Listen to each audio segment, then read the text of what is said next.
What is an inorganic being? When we speak about the entities such as ghosts or poltergeists, what kind of creatures are these, really? Even when we speak about creatures that we consider to be quite flesh and blood, like Bigfoot or Loch Ness Monster or Dogman, could we sometimes be misidentifying what we see?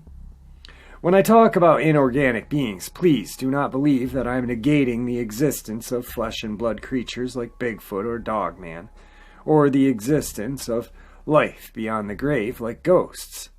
What I'm doing is presenting a seldom researched type of life form that exists on the planet Earth. This is a sentient awareness without biological corporealness. Sentience and awareness that is a possibility of focused attention and is encased in an energetic structure that is not biological. Some practitioners of the occult realized long ago that we share the earth with a type of life that modern science believes to be completely impossible. These inorganic beings share this earth with us and are far more aware of us than we of them. While there seems to be a large chasm between us, that is, they do seem to exist within their own separate universe, as it were. They can nevertheless come through this thin membrane that separates our two worlds and interact with us. These aware beings without physical clothing often get a bad rap. The reason for that is their substance can sometimes make them rather dangerous company. They need to consume just like we do, but while we consume our energy through other biological life forms for the most part, they consume their energy directly. That is, they consume their energy in raw form. While they can survive quite easily on the energetic food supplied by the earth itself, they do covet the extra power that they can consume from living organic entities. Specifically, they crave emotional energy. All higher life forms generate emotional energy, and this emotional energy is highly coveted by them because, unlike us, they cannot create this emotional energy themselves. While they seem almost inert energetically, we organic beings shine like a bright light compared to them. Human beings are, of course, a great source of this energy. Fear and terror are what attract these creatures the most, but any large emotional output is sufficient to attract their attention. While most of these creatures go about their business without much desire to interact with humanity at all, there are some that specialize in feeding off of the emotional energy that they can get from human beings. They can't, to my knowledge, hurt a human being directly, but they can nevertheless scare one to death through the manipulation of his or her awareness. I believe that many of the reports of paranormal phenomenon are actually these inorganic beings, interacting either accidentally or purposefully with human beings. As I said, I do not mean to deny the existence of ghosts, for example, but I do believe that some of these ghost reports are actually inorganic beings that witnesses confuse with departed spirits.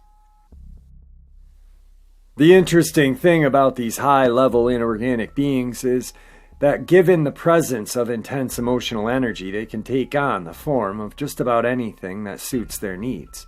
While some Bigfoot reports, for example, might be quite legitimate, some of these reports could actually be inorganic beings taking on this form in order to create a huge terror response from the human that is witnessing the phenomenon. They seem to have the ability to look within the minds of people and create the form of something that the person expects to see. If we expect to see a horned demon when we enter a certain place or make our way through a dark forest, then this is what we will see when we run into such inorganic beings. If we expect to see a big hairy creature, a wood sprite, or a gray alien, this is what we will see. And they will manipulate our awareness to get as much emotional energy from this encounter as possible. As I said, this does not mean that all sightings of Bigfoot are inorganic beings. What it means is that there is another wrinkle that we must consider whenever we are hunting for the unknown. These inorganic creatures have been around seemingly long before we got to this earth, and will most likely be around far longer than we will. Some occult practitioners have learnt to work with these creatures, and there have been, and there still are, certain groups that worship these creatures as well. Their existence is not secret, but modern man, with his rational contemplations, finds the existence of these beings to be utterly impossible. As such, you will be hard-pressed to find knowledge of them anywhere except perhaps as reference, where they are mislabeled as gods, demigods, cryptids of all kinds, ghosts, poltergeists, etc. The best way to identify such a creature, as opposed to perhaps a paranormal encounter of a different kind, is to see how much this encounter seems to rely on the emotional response from you. If, for example, you encounter a cryptid that seems to be more interested in terrorizing you or torturing you in some way as opposed to just getting the heck out of the way, you are most likely dealing with an inorganic being. If you manage it, see what happens when you completely turn off all emotional response. An inorganic being would essentially fade away, turn into vapor-like substance, or perhaps even an orb. It is a big wrinkle, I know, with many overlaps into other phenomenon that could be quite legitimate paranormal phenomenon of another kind. Researching the paranormal is not an easy thing, but anyone trying to understand this field should be aware of these creatures, or else it will be impossible for this person to make any headway without finding incredible contradictions in their recorded data. So first, let's get this cleared. This was not my paper. This was a paper written by John Creeder. These are his beliefs. I stumbled across it and read it. It made a lot of sense. I'll give you a for instance. When we see these, or some people see these demonic rake creatures in a sewer drain. You know, they hear this odd, strange noise. They go into the sewer drain. They don't see anything for a while. And boom, there's this creature with long nails, jagged teeth, black pits for eyes. It turns out that this person listens to Creepypasta quite often. That's what he sees. There's an interesting case or video where the kids or people are down in the catacombs. I think it was in Russia. And they're creeped out. And all of a sudden this thing runs across into a very small tunnel. So small that a normal human couldn't get through it. But at the point when it was running across, it was the size of a normal person. So another, for instance, is, I believe, at a park in California. There were two entities seen. Once again, they were not aware. They kind of were walking through a field, and then boom, these two white, quote unquote, God, I hate this term, rake looking creatures were spotted. They never harmed the person. It's very interesting because when these rake-like creatures or these other not so resembling Bigfoot or the Dogman creatures, they seem not to have a physical effect. It's just a very terrifying mental effect. Sometimes people see them in their homes. I remember reading a story where this person was obsessed with a skinwalker, broke into his home in, like, I don't even know, like Idaho or something. This area had nothing to do with Native American lore. I don't even think there was a Native American tribe for a couple 100 miles away. But it resembled what people in the creepypasta community and fan fiction community now call the rake. And they automatically say it looks like this. Like when people automatically put deer antlers on a Wendigo. That's not the case. These people that think that need to do a little bit more research and read some Iroquois lore, because unfortunately the internet and modern society has fucked up what they truly are represented as in old hieroglyph pictures. But anyway, back to the thing.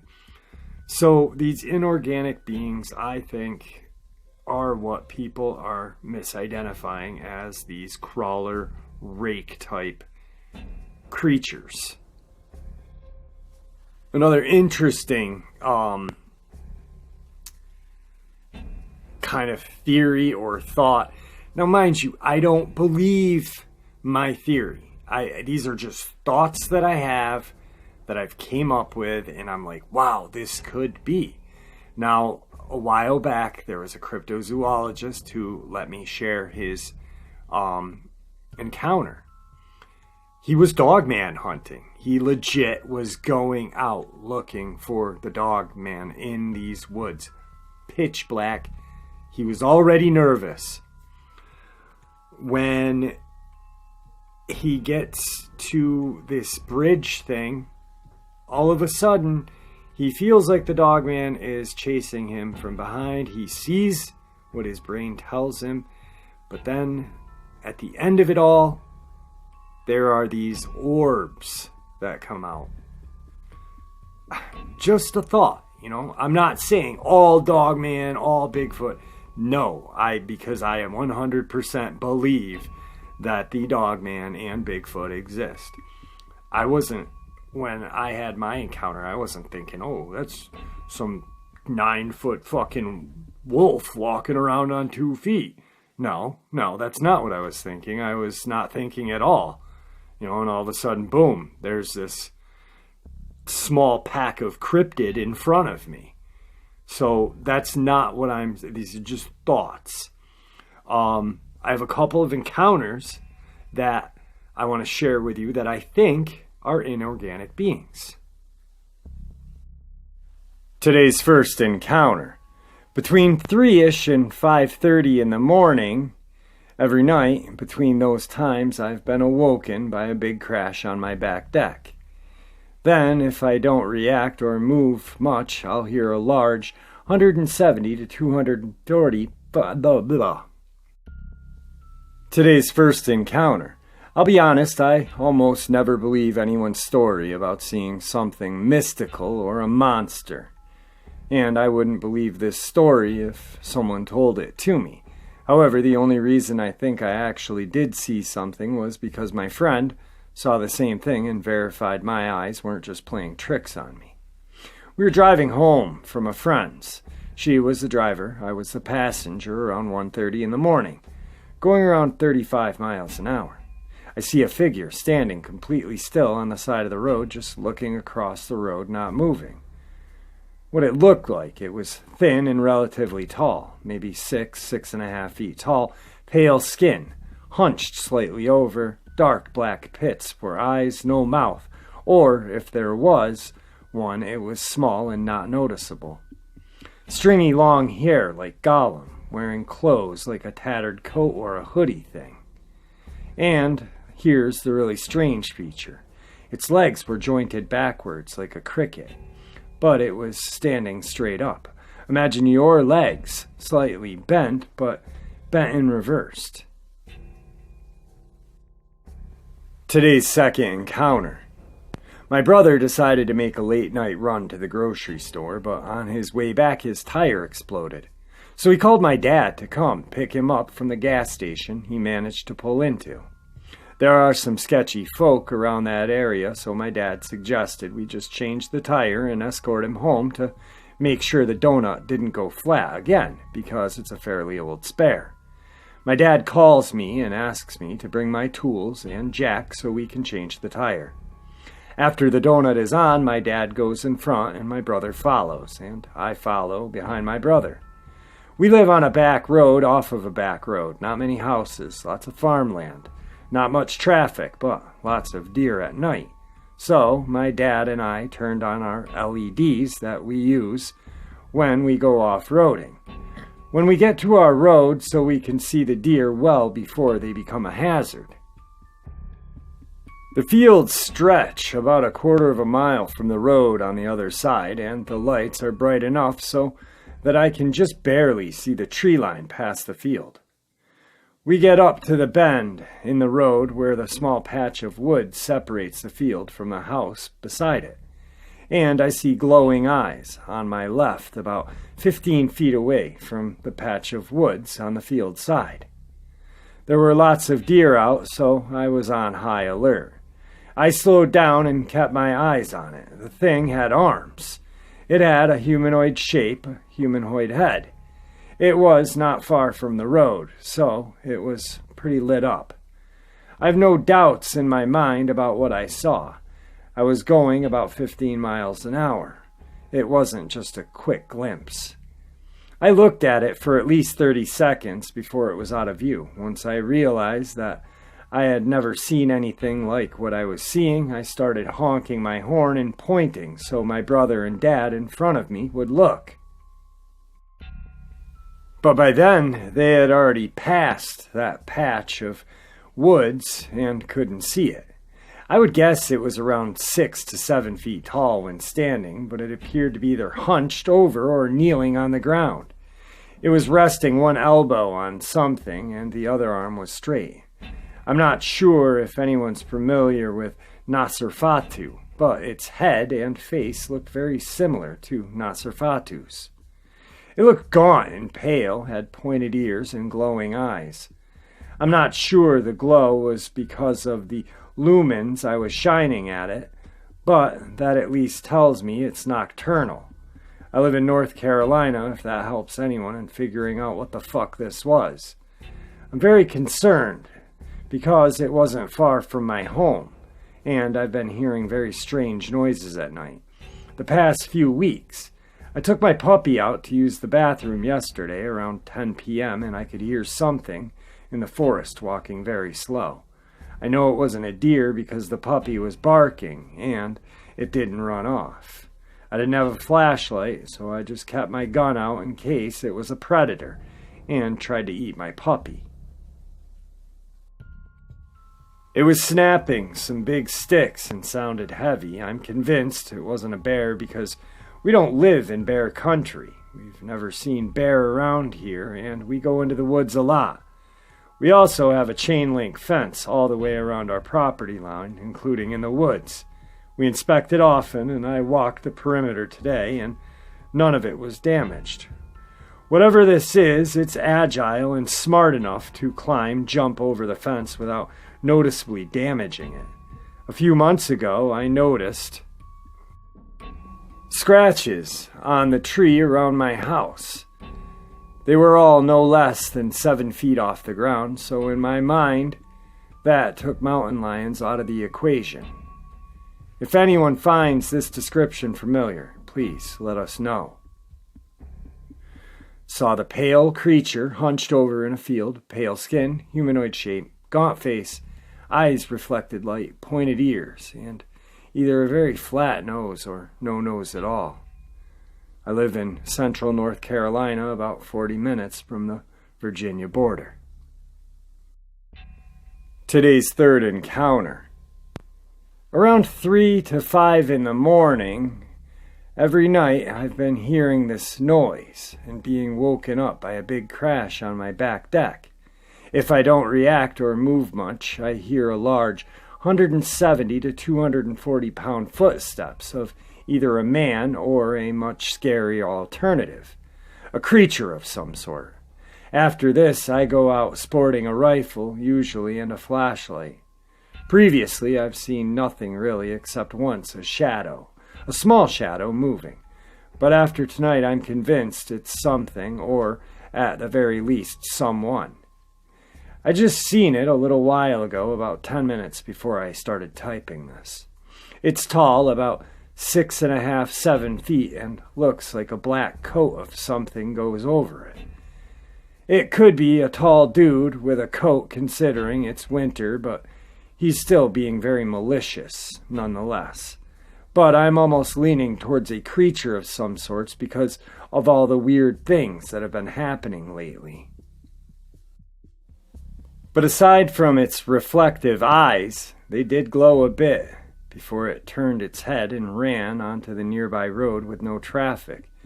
This road also has a thick hedgerow lining it, except in a few spots. It seemed to be peeking through on those. It's also interesting to note that the fence and hedgerow are at least 5 feet tall, and the hedges extend about 6.5 feet over that. And I was close to about 50 feet away, and it still looked like a girthy creature in size, and still very tall. Either way, next time, rather than taking out a .22, I'm bringing out my 7.62 and a camera because, quite frankly, my insomnia sucks, and this is not helping it. Okay, now, like I stated, these are theories, thoughts, I'm always thinking. The first encounter, in my eyes, seems to be an inorganic being. You have two people who, I'm not being sexist or chauvinist. Two females, young, driving, probably creeped out, and their mind started playing tricks on them. It was in the field, gone. It resembled what everybody talks about. The second encounter could possibly not be an inorganic being, but something a little creepier, something real, something quite flesh and blood. The reason why I say that is because of the scratches 7 feet tall.